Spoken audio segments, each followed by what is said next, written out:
Hi, எல்லாருக்கும் வணக்கம். நான் அற்புதராஜ். கார்ஸ் வித் மராசோ சேனலுக்கு புதுசாக வந்திருக்கீங்க அப்படின்னா தயவுசெய்து ஒரு சப்போர்ட் கொடுங்க. எங்களுக்கு ஒரு சப்ஸ்கிரைப் மட்டும் பண்ணி வைங்க. இந்த சேனலில் கார்ஸை பற்றின இன்ஃபர்மேஷன்ஸை நான் கொடுத்துட்ருக்கேன். கார் செகண்ட் ஹேண்ட் கார் வாங்குறதா, புது கார் வாங்குறதா, இந்த கார் எப்படி ஓட்டணும், இந்த மாதிரி இன்ஃபர்மேஷன்ஸ் எல்லாமே நான் இந்த சேனலில் கொடுத்துட்ருக்கேன். நான் பார்த்தீங்கன்னா இப்போது ரீசெண்டாக மராசோ வண்டி செகண்ட்ஸ் எடுத்திருக்கேன். ஆக்சுவலி நான் குவாலிஸ் தான் வச்சுருந்தேன்.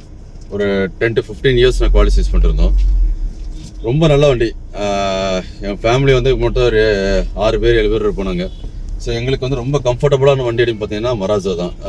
குவாலிஸ் ரொம்ப நல்லா இருந்தது. ஆனால் ஒரு லிமிட்டுக்கு மேலே அதோட ஸ்பேர்ஸ் எதுவுமே கிடைக்கல, சர்வீஸ் எனக்கு ப்ராப்பராக கிடைக்கலன்றதுனால தான் வண்டி சேல் பண்ணிட்டு சுச்சுவேஷன் வந்துச்சு. ஸோ சேல் பண்ணிவிட்டு வேறு வண்டி எடுக்கலாம் அப்படின்னு ஒரு ஐடியா பண்ணும்போது என்ன வண்டி எடுக்கிறது அப்படின்ற ஒரு பர்ச்சேஸ் பண்ணும்போது தான் மராசோ எடுக்கலாம்னு ஒரு ஐடியா பண்ணேன். ஆனால் அந்த மராசோ பொறுத்த வரைக்கும் எனக்கு ஃபீட்பேக் அப்படின்னு பார்த்தீங்கன்னா நிறைய பேர் வந்து ஃபெயிலியரு, அந்த வண்டி எடுக்காதீங்க, வண்டி ஓட்ட சரியில்லை அப்படின்ற மாதிரிலாம் நிறைய சொல்லிட்டு இருந்தாங்க. ஸோ எனக்கு ரொம்ப கஷ்டமாக இருந்துச்சு. எப்படி வண்டி ஃபெயிலியர்னால் என்ன ஃபெயிலியர் அப்படின்னு கேட்டால் யார்கிட்டையுமே ஒரு ப்ராப்பரான பதில் இல்லை. நான் கிட்டத்தட்ட ஒரு 10-15 டிரைவர்கிட்ட நான் பேசியிருப்பேன், டீ போர்டு ஓட்டுறவங்ககிட்ட. ஆனால் எல்லாருமே வண்டி நல்லா இருக்குது சார், வண்டி தாராளமாக எடுக்கலாம், ஆனால் ஓன் போர்டுன்னு எடுங்க, டீ போர்டுன்னு எடுக்காதீங்க. பிகாஸ் டீ போர்டில் உங்களுக்கு சர்வீஸ் சார்ஜஸ் நிறையா வருது. ஏன்னா வண்டி ஓட்ட அதிகமாக இருக்கிறதுனால சர்வீஸ் அதிகமாக வருது. ஓன் போர்டில் அந்தளவு சர்வீஸ் கிடையாது அப்படின்ற மாதிரி சொல்லிட்டு இருந்தாங்க. வண்டி ஓட்ட கம்மியாக இருக்கிறதுனால சர்வீஸ் அந்தளவு இருக்காது அப்படின்ற மாதிரி சொல்லிட்டு இருந்தாங்க. Okay, well good. பட் நம்ம ஓன் போர்டு தான் எடுக்க போகிறோம், மராசோ எடுக்கலாம் அப்படின்னு. ஆனால் ஆன்லைனில் நான் தேடும்போது எல்லாருமே மராசோ ஃபெயிலியர், மராசோ ஸ்டாப் பண்ணிட்டாங்க அப்படின்றாங்க. தவிர அந்த மராசோ ஏன் ஃபெயிலியர், எதனால் ஸ்டாப் பண்ணாங்கன்ற இன்ஃபர்மேஷன் எனக்கு கிடைக்கவே இல்லை.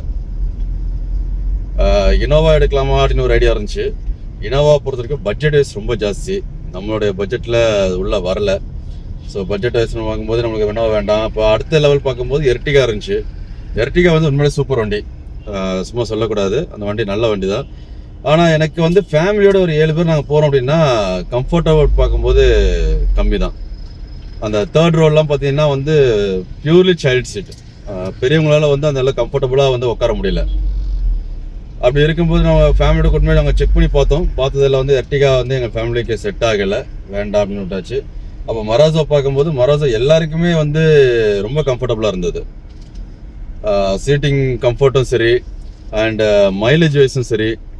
ஏன்னா இன்றைக்கி 8 சீட்டர் வண்டி நார்மலாக இனோவா எடுத்தீங்க அப்படின்னா 10 to 12 அப்படின்றது மேக்ஸிமம் மைலேஜஸ். வித் ஏசிக்கு பார்த்தீங்கன்னா உங்களுக்கு 10 to 11 வரையும் கொடுக்கும். நான் ஏசியில் ஒரு 80-90 பண்ணிங்கன்னா உங்களுக்கு 12 to 13 வரையுமே கொடுக்கறதுக்கு வாய்ப்பு இருக்குன்னு வச்சுங்களேன். ஆனால் மராசோ பொறுத்த வரைக்கும் நான் கேட்ட ரிவ்யூஸ் எல்லாமே பார்த்தீங்கன்னா ஒரு 15 கொடுக்குது, 16 கொடுக்குது, 18 கொடுக்குது அப்படின்னு மாதிரி தான் சொல்லிட்டு இருந்தாங்க. அப்போ 15 அப்படின்றது ரொம்ப வெல் அண்ட் குட். 8 சீட்டர் வண்டியில் 15 கொடுக்குதுன்னா பெரிய விஷயமாச்சு அப்படின்றது தான் யோசித்தேன். அண்ட் பட்ஜெட் வைஸ் அப்படின்னு பார்த்தோம் அப்படின்னா எனக்கு எர்டிகாவும் அதுக்கு இன்னொன்று நான் சொல்லிடுறேன். எனக்கு புது வண்டி போகிறதுக்கு ஐடியா கிடையாது. புது வண்டி எனக்கு பிடிக்கவே பிடிக்காது. அது ஏன் அப்படின்றது நான் இன்னொரு வீடியோவில் கிளியராக சொல்கிறேன்னு. ஏன்னா புது வண்டி எல்லாருமே புது வண்டி எடுக்கக்கூடாது, யார் எடுக்கணும் யார் எடுக்கக்கூடாதுன்ற ஒரு விஷயம் இருக்குது. ஸோ தட் அப்படி பார்க்கும்போது எனக்கு செகண்ட் ஹேண்ட் வண்டி மட்டும் தான் நான் ப்ரிஃபர் பண்ணுவேன். செகண்ட் ஹேண்டில் பார்த்தீங்கன்னா எர்டிகாவும் எனக்கு ஆல்மோஸ்ட் மராசாவும் பார்த்தீங்கன்னா சேம் ரேட்டு தான், ஒன்றும் பெரிய டிஃப்ரெண்ட்லாம் ஒன்றும் கிடைக்கல, நல்லா இருந்துச்சு. ஆனால் அப்படி பார்க்கும்போது எனக்கு எர்டிகாவுடைய கம்ஃபர்டபுள் அப்படின்னு பார்த்தோன்னா மராசோ நல்ல ஒரு கம்ஃபர்டபுள் எனக்கு. அது அப்படி இருக்கும்போது நான் ஏன் எர்டிகா சூஸ் பண்ணணும் அப்படின்னு இருந்துச்சு. ரெண்டாவது எர்டிகாவில் டீசல் செகண்ட் ஹேண்டில் எனக்கு அந்த அளவுக்கு கிடைக்கல, எல்லாமே பெட்ரோல் தான் கிடைச்சிது. பெட்ரோல் அப்படின் போது உங்களுக்கு மைலேஜ் நம்ம எதிர்பார்க்குற மைலேஜ் எக்ஸ்பெக்ட் பண்ண முடியாது. ஸோ அதுக்கு நான் சிஎன்ஜி அட்டாச் பண்ணுற மாதிரி வரும். சிஎன்ஜி அட்டாச் பண்ணேன்னா அப்படின்னா எனக்கு பூட் ஸ்பேஸ் அடி வாங்கும். சிஎன்ஜி அட்டாச் பண்ணால் பூட் ஸ்பேஸ் அடி வாங்கும். அதுவும் ஒரு விஷயம் தான் யோசித்தேன். சரி, ஓகே, அப்போ நம்மளுக்கு மராசோ தான் பெஸ்ட்டு அப்படின்றத சூஸ் பண்ணேன் நான். மராசோ சூஸ் பண்ணணும் அப்படின்னா என்ன மாடல் எடுக்கலாம், என்ன வேரியண்ட் எடுக்கிறது அப்படின்ற ஒரு கன்ஃபியூஷன் இருந்துச்சு. எங்கே போய் நம்ம வாங்கலாம் அப்படின்ற ஒரு பெரிய கன்ஃபியூஷன் இருந்துச்சு. பிகாஸ் இன்னைக்கு செகண்ட் ஹேண்ட் கார் சேல்ஸ் பண்ணுற இடத்துல பார்த்தீங்கன்னா நிறைய பேர் நம்மளை ஏமாத்துறதுக்கு ரெடியாக இருக்காங்க. நம்ம கொஞ்சம் மிஸ் பண்ணிட்டோம் அப்படின்னா நம்ம ஈஸியாக ஏமாந்துடும். வண்டி பார்க்கறதுக்கு தெளிவாக இருக்கும், சர்வீஸ் ரெக்கார்டு இருக்குது சார்னுவாங்க, சர்வீஸ் ரெக்கார்டு இருக்குது அப்படின்னு தான் சொல்லுவாங்க. பட் அதுக்கப்புறம் வந்து வரைக்கும் வண்டி செலவுகள் இருக்குது பார்த்தீங்களா, அது ரொம்ப அதிகமாக வச்சுருவேன். நான் ரீசெண்டாக வந்து ஒரு செகண்ட் ஹேண்ட் கார் சேல் பண்ணுற இடத்துல வந்து ஒரு 10,000 rupees நான் லாஸ் பண்ணியிருக்கேன். ஒரு பணத்தை நான் கட்டிட்டு ரிட்டர்ன் வாங்க முடியாமல் கடைசியில் அந்த பணத்தை நான் லாஸ் பண்ணிட்டு தான் வெளியே வந்தேன் நான். ஏன்னா அவங்களுடைய நான் பணம் கட்டினதுக்கு அப்புறம் தான் தெரியும் அந்த வண்டி சரி கிடையாது, வண்டியோட ரெக்கார்ட் சரியில்லை அப்படின்றது விஷயமே. ஒரு டெஸ்ட் டிரைவ் எடுக்கணும் அப்படின்னாலே புக்கிங் பண்ணிட்டு தான் நீ டெஸ்ட் டிரைவ் எடுக்கணும் அப்படின்ட்டாங்க. அந்த மாதிரிலாம் நான் நடுவில் ஒரு ஏமாந்துருக்கேன். அப்போ யார்கிட்ட நம்ம போகலாம் அப்படின்னும் போது தான் எனக்கு வந்து ஒரு நல்ல ஒரு கம்பெனி ஒன்று கிடச்சிது. செகண்ட்ஸ் கார் சேல்ஸ் பண்ணக்கூடிய கம்பெனி ஒன்று ஆன்லைனில் தான் தேடினேன். ஆன்லைனில் கிடைக்கும் போது எனக்கு ஒரு கிடச்சிது. அவங்கள பொறுத்த வரைக்கும் வந்து கமிஷன் பேசிக்ஸ் கிடையாது, வண்டிகை விற்றா அந்த கமிஷன் பேசிக்ஸ்ன்ற மாதிரிலாம் கிடையாது. நல்ல ஒரு ஆஃபர் பண்ணி கொடுத்தாங்க. எனக்கு ஆஃபர் பண்ணி கொடுத்தது மட்டும் இல்லாமல் நான் அந்த வண்டியை நான் பார்க்கும்போது என்னென்ன ப்ராப்ளம்ஸ் இருந்ததோ, அதாவது எனக்கு ஒரு சில இடத்துலலாம் வந்து எனக்கு கொஞ்சம் அன்கம்ஃபர்டபுளாக ஃபீல் பண்ணேன். உதாரணத்துக்கு இந்த கியர் ராட் நாப் இருக்குல்ல, நாப்பில் பூட்டு வந்து சரியாக லாக் ஆகாமல் இருந்துச்சு, அதை லாக் பண்ண முடியல. அண்டு ஃப்ரண்ட்டில் வந்து ஃபெண்டர் ஷீட்ஸு ஒரு வீலுக்கு இல்லை.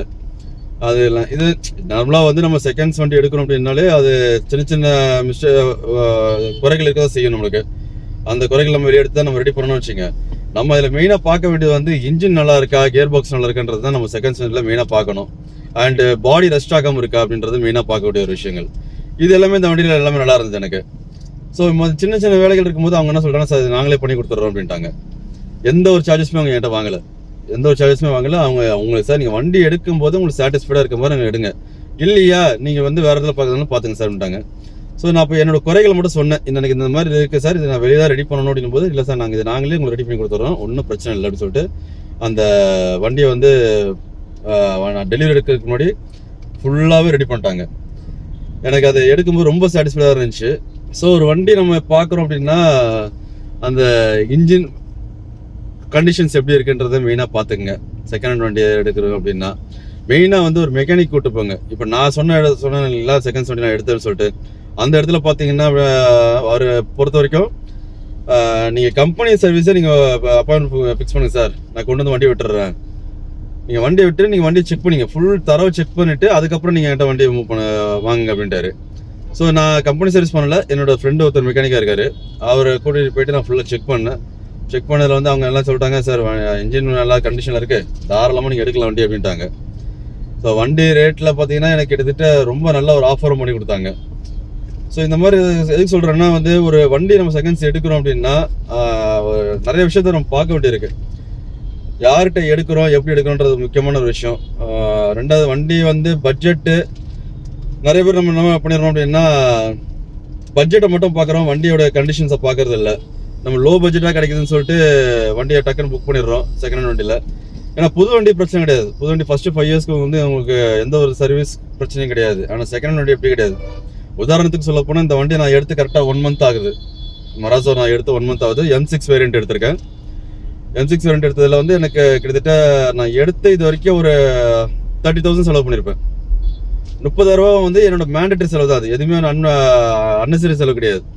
அதாவது ஃபஸ்ட்டு நான் வண்டி எடுத்த உடனே கம்பெனி சர்வீஸ் விட்டேன். கம்பெனி சர்வீஸ் விட்டு என்னென்ன ப்ராப்ளம்ஸ் இருக்குன்றதை ஃபஸ்ட்டு ஃபுல்லாக ஐடென்டிஃபை பண்ணேன். அதில் எனக்கு மேஜராக பார்த்தீங்கன்னா வந்து ஃப்ரண்ட் அண்ட் பேக்கில் வந்து டிஸ்க்கு போயிடுச்சு. அது ஃப்ரண்ட்டில் வந்து பார்த்தீங்கன்னா கிட்டத்தட்ட 1.25 inch வரையும் டிஸ்க்கு வந்து தேஞ்சு போயிருந்தது. ஸோ அவங்க கூப்பிட்டு வச்சு காட்டாங்க, சார் இது வந்து ரொம்ப டிஸ்க்கு நீங்கள் சேஞ்ச் பண்ணி தான் ஆகணும் வித் பிரேக் பேடு.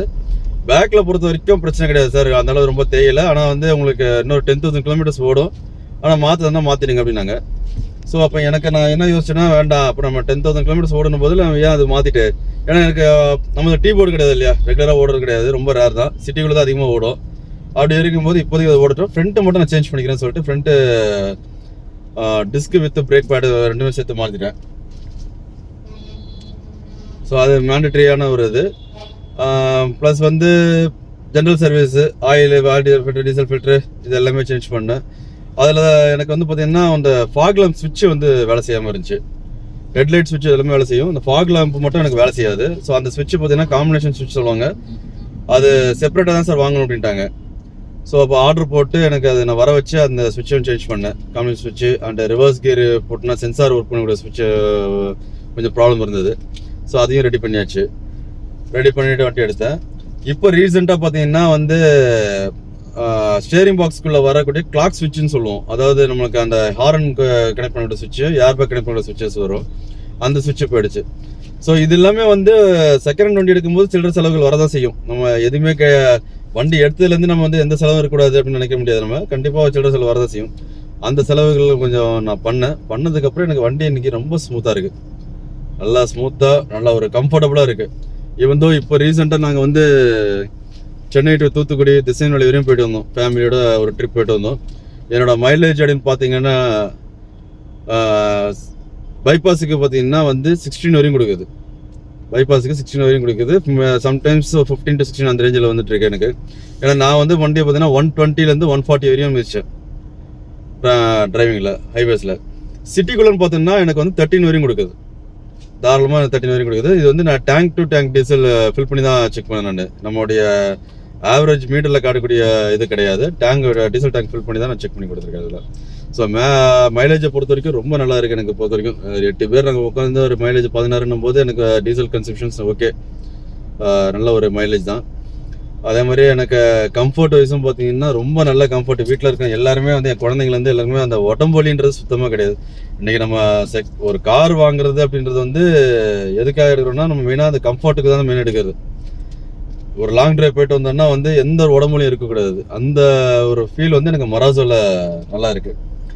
பட் என்ன ரீசனுக்காக வந்து வண்டி ஃபெயிலியர் அப்படின்னு சொன்னாங்கன்றது எனக்கு தெரியல. ஆனால் எனக்கு வந்து சர்வீஸ் சென்டரில் வந்து எனக்கு ஒரு சில இன்ஃபர்மேஷன் கொடுத்தாங்க.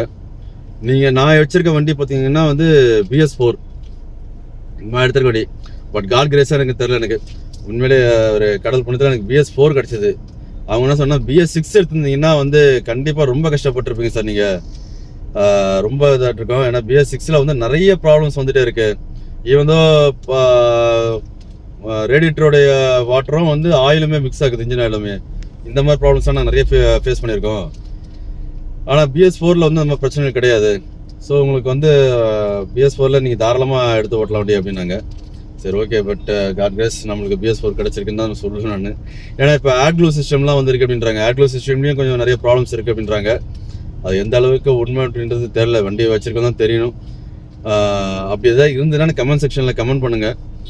நீங்கள் ஏதாவது செகண்ட்ஸ் வண்டி பார்த்துட்டு இருக்கீங்க அப்படின்னா, அதாவது நீங்கள் பழைய வண்டி எடுக்கணும்னு ஒரு ஆசை இருக்குது, நல்ல வண்டி எடுக்கணும்னு நினச்சிங்கன்னா நான் எங்கே எடுத்தேன் அப்படின்ற இன்ஃபர்மேஷன் உங்களுக்கு தரேன். என்னுடைய வாட்ஸ்அப் நம்பர் நான் டிஸ்கிரிப்ஷனில் கொடுக்குறேன். எனக்கு பிங்க் பண்ணுங்கள், வாட்ஸ்அப் பண்ணுங்கள், நான் உங்களுக்கு கைட் பண்ணுறேன். இது வந்து மார்க்கெட்டிங் வீடியோ கிடையாது சார், நல்லா தெரிஞ்சுங்க. யாருக்குமே இது மார்க்கெட்டிங்காக சொல்லலை. ஏன்னா நான் வந்து நிறைய புரோக்கரை பார்த்தேன், OLXில் பார்த்தேன், புரோக்கர்ஸை பார்த்தேன். இந்த மாதிரிலாம் பார்க்கும்போது வந்து அவங்களோட பேசும்போது அவங்க கொடுக்குற கமிட்மெண்ட்டு வேறு. பட் அதுக்கப்புறம் நம்ம அந்த வண்டி புக்கிங் போகும்போது அவங்க பேசுகிற விதம் வேறு இருக்குது. எனக்கு அது நல்லா டிஃப்ரெண்ட் தெரிஞ்சதுனால நிறைய இடத்துல நான் வண்டியை ஸ்கிப் பண்ணிட்டு வந்துட்டேன், எனக்கு வேண்டாம் அப்படின்னு சொல்லிட்டு. ஆனால் நான் எடுத்த இடத்துல வந்து பார்த்திங்கன்னா நல்ல ஒரு ரெஸ்பான்ஸ், அவங்களுடைய ரெஸ்பான்ஸ் எனக்கு ரொம்ப பிடிச்சிருந்தது. ஓகே, ட்ரஸ்டபுளாக இருக்குது அப்படின்றது. பட் நான் எடுத்து இப்போ 1.5 month ஆகுது வண்டி எடுத்து. இன்றைக்கும் நான் கால் பண்ணி ஒரு கம்ப்ளைண்ட் நான் சொல்கிறேன் அப்படின்னா, சார் வண்டி எடுத்துகிட்டு வாங்க சார், என்கிட்ட மெக்கானிக் இருக்காங்க, நான் செக் பண்ணி தரேன் சார், நானே பண்ணி கொடுறேன் சார்ன்றாங்க. இந்த வேர்டு வந்து மோஸ்ட்லி வந்து நிறைய பேர் யூஸ் பண்ண மாட்டாங்க. வண்டி விற்று உங்களுக்கு நேம் பணத்தை வாங்கிட்டு டிவி சர்டிஃபிகேட் கொடுத்துட்டாங்கன்னா முடிஞ்சு போச்சு, அவங்களுக்கு எந்த சம்மந்தமும் கிடையாது, நீங்கள் தான் பார்த்துக்கணும் அது. ஆனால் அவங்க இன்றைக்கும், நான் நேற்று கூட ஒரு விஷயத்துக்கு கால் பண்ணுறேன், அவங்க சார் வண்டி தான் ப்ராப்ளம் பண்ணாங்க, வண்டியெலாம் ப்ராப்ளம் இல்லை சார், நான் வேறு ஒரு விஷயத்துக்கு கால் பண்ணுறேன்னு சொல்லிட்டு அவனை பேசிட்டு இருக்கேன். ஸோ அந்த மாதிரி வந்து ஒரு நல்ல ஒரு ட்ரஸ்டபுளான ஒரு இதுவும் இருக்குது. அது உங்களுக்கு ஜஸ்ட் ஒரு கைட் பண்ணி விட்றேன். நீங்கள் போய் நேரில் பாருங்கள். அவங்ககிட்ட வண்டி இருக்குது அப்படின்னா அந்த வண்டியை வந்து நீங்கள் ஃபஸ்ட்டு சர்வீஸ் எடுத்து பாருங்கள், சர்வீஸ் கொடுத்து பாருங்கள். கம்பெனி சர்வீஸ் அப்பாயின்மெண்ட் ஃபிக்ஸ் பண்ணி அந்த வண்டியை வந்து சர்வீஸ் விட்டு பாருங்கள், என்னென்ன ப்ராப்ளம்ஸ் இருக்குன்றதை வேண்டி பண்ணிவிட்டு நீங்கள் டேரெக்டாக ரேட்டு பேசிங்க என்னன்றதை நீங்கள் பார்த்து வந்துடுங்க, சரிங்களா? ஸோ உங்களுக்கு யாருக்கா நீங்கள் செகண்ட்ஸ் வண்டி பார்க்குற ஐடியா இருக்குன்னா என்னோடய வாட்ஸ்அப்புக்கு பிங்க் பண்ணுங்கள். மோஸ்ட்லி கால் பண்ணாதீங்க, ஏன்னா கால் நான் ஒர்க்கில் இருக்கும்போது நான் கால்ஸ் மோஸ்ட்லி அட்டன் பண்ண மாட்டேன். பிங்க் பண்ணுங்கள், நான் கண்டிப்பாக நான் உங்களுக்கு ரிட்டர்ன் பண்ணுறேன், ரிப்ளை பண்ணுறேன் நான் உங்களுக்கு, சரிங்களா? ஸோ இந்த இன்ஃபர்மேஷன் உங்களுக்கு யூஸ்ஃபுல்லாக இருக்குன்னு நினைக்கிறேன் நான். ஸோ உங்களுக்கு என்னோடய வீடியோஸ் பிடிச்சிருந்ததுன்னா நம்மளோட சேனலில் ஜஸ்ட் ஒரு சப்ஸ்கிரைப் பண்ணி வைங்க. ஃபர்தராக உங்களுக்கு இந்த மாதிரியான காரை பற்றின இன்ஃபர்மேஷன்ஸ் எல்லாமே நான் உங்களுக்கு இந்த வீடியோவில் அப்லோட் பண்ணிகிட்டு இருக்கேன். ஸோ நெக்ஸ்ட் வீடியோவில் பார்க்க வரை உங்களோட விடைபெறுவது உங்கள் அற்புதராஜ். பாய்.